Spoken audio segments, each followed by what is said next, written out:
அனைவருக்கும் வணக்கம். இன்னைக்கான அரசியல் அப்டேட்ல நம்ம பார்க்க போற ரொம்ப முக்கியமான ஒரு பரபரப்பான தகவல் என்ன அப்படின்னு பார்த்தீங்கன்னா, ஒரு பக்கம் பார்க்கும் பொழுது உக்ரைன் மற்றும் ரஷ்யா போர் நடந்து வந்துட்டு இருக்கு. தற்போதைய சூழ்நிலையில பார்த்தீங்கன்னா, ஈரான் மீது இஸ்ரேல் மற்றும் அமெரிக்கா தொடர்ந்து தாக்குதலை நடத்தி வந்துட்டு இருக்காங்க. இந்த போர் பார்த்தீங்க அப்படின்னா இன்று 15வது நாளாக போர் நடைபெற்று வந்துட்டு இருக்கு அப்படின்னு சொல்லலாம். இந்த போர் குறித்த தகவல்கள் பதட்டங்கள் நீங்க பெறாத நிலையில தற்போது பார்த்தீங்க அப்படின்னா வடகொரியா ஏவுகணைகளை ஏவி இருப்பது மிகப்பெரிய அளவில் உலக மக்கள் மத்தியில் கவலையை ஏற்படுத்தி இருக்கிறது அப்படின்னு சொல்லலாம். இது பார்த்தீங்க அப்படின்னா 3வது உலக போருக்கு இது வித்திடுகிறதா அப்படின்ற கேள்வியோடு ஒரு அச்சமும் உலக மக்கள் மத்தியில் எழுந்து வந்துட்டு இருக்கு அப்படின்னு நான் சொல்லணும். இது குறித்த முழுமையான தகவலோடு இன்னும் பரபரப்பான அரசியல் அப்டேட்ஸை தொடர்ந்து நீங்க தெரிந்து பலன் பெற வீடியோவை ஸ்கிப் பண்ணாம கடைசி வரைக்கும் பாருங்க. வீடியோக்குள்ள போகிறதுக்கு முன்னாடி இது வரைக்கும் நீங்க நம்ம சேனலை சப்ஸ்கிரைப் பண்ணல அப்படின்னா உடனே சப்ஸ்கிரைப் பண்ணிக்கோங்க. அப்படியே பக்கத்தில் இருக்கக்கூடிய நோட்டிபிகேஷனுக்கான பில் பட்டனையும் பிரஸ் பண்ணிக்கோங்க. சரி நேர்களே, வாங்க வீடியோக்குள்ள போகலாம். மத்திய கிழக்குல பதற்றம் தொடர்ந்து நீடித்து வந்துட்டு இருக்குங்க. இஸ்ரேல், ஈரான் மற்றும் அமெரிக்கா இடையே நடந்து வரக்கூடிய போர் இன்று 15வது நாளாக எட்டி இருக்கிறது அப்படின்னே சொல்லலாம். மார்ச் 14 காலை ஈரானின் கார்கு தீவு மீது அமெரிக்கா தாக்குதல் நடத்தியதாக செய்தி வெளியாகியிருந்தது. அதே நேரம் வடகொரியாவில் இருந்தும் ஒரு முக்கிய செய்தி வருகிறது. மத்திய கிழக்குல போர் பதட்டம் அதிகரித்து வரும் நிலையில் வடகொரியா ஏவுகணைகளை ஏவி இருப்பது சர்வதேச அளவில் பெரும் கவலையை ஏற்படுத்தியும் இருக்கிறது. ஜப்பான் மற்றும் தென்கொரியாவை நோக்கி சில ஏவுகணைகளை வடகொரியா ஏவியும் இருக்காங்க. இந்த ஏவுகணைகள் எங்கே விழுந்தன, அவை எந்த வகையான ஏவுகணைகள், இது குறித்து தென்கொரியா, வடகொரியா மற்றும் ஜப்பான் என்ன சொல்லி இருக்காங்க, அனைத்து தகவல்களையும் இப்ப நாம பார்க்கலாம். வடகொரியாவின் ஏவுகணை கையிருப்பு மிக பெரியது அப்படின்னே சொல்லலாம். அவர்களிடம் 15,000 கிலோமீட்டர் தூரம் வரை சென்று அமெரிக்காவை தாக்கும் வல்லமை கொண்ட ஏவுகணைகளும் இருக்கின்றன. இவை அமெரிக்காவை அச்சுறுத்த, அப்படி இல்லைனா அழுத்தம் கொடுக்க உருவாக்கப்பட்டவை. தற்போது தென்கொரிய ராணுவம் வெளியிட்டிருக்கக்கூடிய அறிக்கைகளின்படி சுமார் 10 அடையாளம் தெரியாத பாலிஸ்டிக் ஏவுகணைகள் ஏவப்பட்டதாக கூறப்படுகிறது. மேலும் இவை நோடாங் வகை ஏவுகணைகளாக இருக்கலாம் என்று கருதப்படுகிறது. அதே நேரம் தென்கொரிய ராணுவத்தை பொறுத்தவரை இன்னும் தெளிவான தகவல் இல்லை, ஆய்வு செய்து வந்துட்டிருக்காங்க. மறுபுறம் ஜப்பான் வடகொரியாவில் இருந்து பாலிஸ்டிக் ஏவுகணை போன்ற ஒன்று ஏவப்பட்டது அப்படின்னு சொல்லப்படுகிறது. ஜப்பான் இன்னும் இதை ஆய்வு செய்து வந்துட்டு இருக்காங்க. அவர்கள் ப்ராஜெக்ட் ஸ்டெல்த் என எண்ணக்கூடிய வார்த்தையை பயன்படுத்தியும் இருக்கிறாங்க.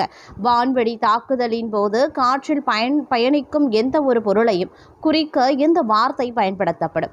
எனவே அது பாலிஸ்டிக் ஏவுகணையா, குரூக்ஸ் ஏவுகணையா அல்லது வேறு ஏதேனும் ஆயுதமா என்பதை அவர்கள் உறுதிப்படுத்தி வருகின்றனர். வடகொரியாவில் இருந்து ஏவப்பட்ட இந்த ஏவுகணைகள் அனைத்துமே ஜப்பான் மற்றும் தென்கொரியாவிற்கு இடைப்பட்ட கடல் பகுதியில் விழுந்துள்ளதாக செய்திகளும் தெரிவிக்கின்றன. வடகொரியாவின் இந்த நடவடிக்கையை ஒரு ஆத்திரமூட்டும் செயல் என்று தென்கொரியா கண்டித்திருக்கிறது. தனது இராணுவத்தை தயார் நிலையில் வைத்துள்ளதும் அறிவிக்கத்தக்கது. அதே போல ஜப்பான் அரசு இதை ஒரு கடுமையான அச்சுறுத்தல் என்று சொல்லியிருக்காங்க. இந்த ஏவுகணைகள் எங்கு விழுந்தன மற்றும் அவற்றின் தன்மை என்ன என்பதை ஆராய ஒரு சிறப்பு குழுவை அமைத்தும் இருக்கிறது. இந்த தாக்குதலுக்கு வடகொரியா நோடாங் ரக பாலிஸ்டிக் ஏவுகணையை பயன்படுத்தி இருக்க வாய்ப்புகளும் இருக்கிறது. ஏன்னா வடகொரியாவில் இருந்து ஜப்பானுக்கு இடைப்பட்ட தூரம் சுமார் 1200 கிலோமீட்டர் ஆகும். இந்த ஏவுகணையின் வரம்பு 1500 கிலோமீட்டர். பொதுவாக 1500 கிலோமீட்டர் இலக்கை தாக்க 4000 கிலோமீட்டர் வரம்பு கொண்ட ஏவுகணையை பயன்படுத்த மாட்டாங்க. அதனால நோடாங் பயன்படுத்தப்பட்டிருக்கலாம் என தகவல்கள் தெரிவிக்கின்றன. மார்ச் 10ஆம் தேதி தான் கிம் ஜங் உன் குரூக்ஸ் ஏவுகணையை சோதித்தார். அவர் அடிக்கடி இத்தகைய சோதனைகளையும் செய்கிறார்.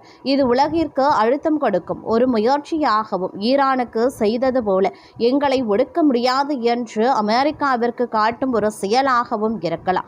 மத்திய கிழக்கில் நிலவக்கூடிய பதற்றத்தின் பின்னணியில் ஜப்பான் மற்றும் தென்கொரியாவில் நிறுத்தப்பட்டிருந்த அமெரிக்காவின் தாட்வான் பாதுகாப்பு அமைப்புகள் அங்கிருந்து மத்திய கிழக்கு மாற்றப்பட்டதாக கூறப்படுகிறது.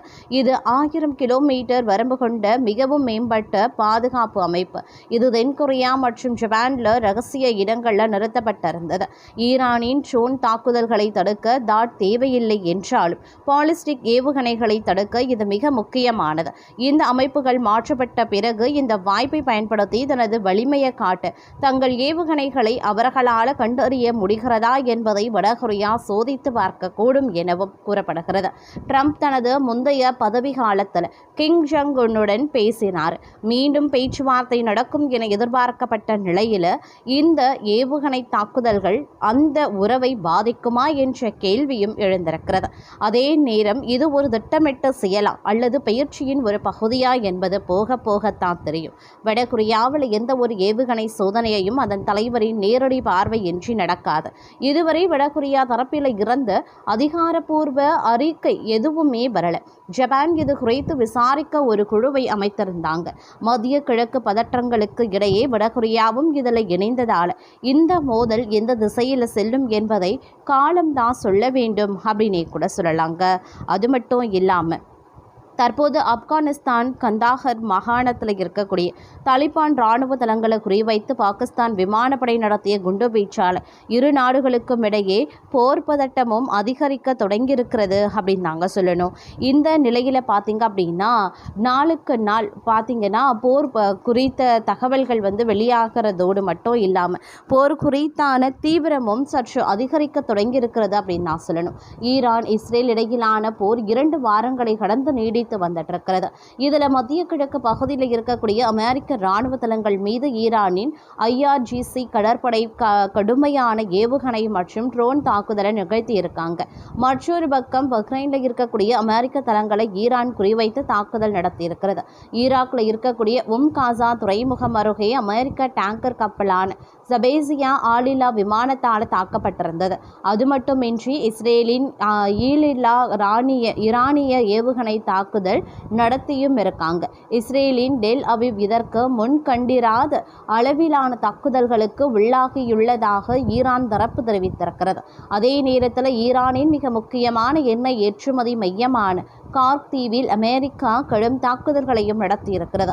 இருப்பினும் அமெரிக்க தாக்குதல்களையும் மீறி 2 ஈரானிய எண்ணெய் டேங்கர் கப்பல்களில் கார்க் தீவில் இருந்து 2.7 மில்லியன் பீப்பாய்கள் கச்சா எண்ணெயை ஏற்றியதாக ஈரான் சொல்லியிருக்கிறதும் குறிப்பிடத்தக்க விஷயம். பதிலடி கொடுக்கக்கூடிய வகையில் ஈரானின் இஸ்பஹான் பகுதியில் தொடர்ச்சியான வான்வழி தாக்குதல்களை இஸ்ரேல் நிகழ்த்தி இருக்கின்றன.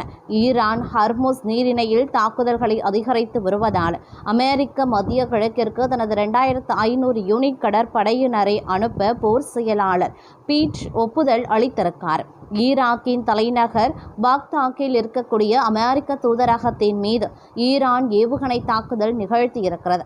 மற்றொரு பக்கம் ஐக்கிய அரபு எமிரேட்ஸின் இருக்கக்கூடிய முக்கிய கச்சா எண்ணெய் ஏற்றுமதி முனையமாக இருக்கக்கூடிய புஜராவில் ஈரான் நடத்திய ட்ரோன் தாக்குதலால் தீ விபத்து ஏற்பட்டு சில எண்ணெய் ஏற்றும் நடவடிக்கைகள் நிறுத்தப்பட்டிருந்தன.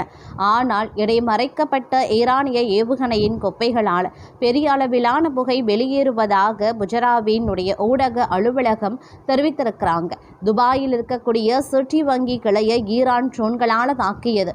பாதுகாப்பு அச்சுறுத்தல்கள் காரணமாக ஐக்கிய அரபு அமீரகத்தில் இருக்கக்கூடிய மண்டல சிட்டி வங்கி கிளைகள் அவற்றின் சில செயல்பாடுகளை நிறுத்தி வைத்திருக்கிறதும் குறிப்பிடத்தக்க ஒரு விஷயம்.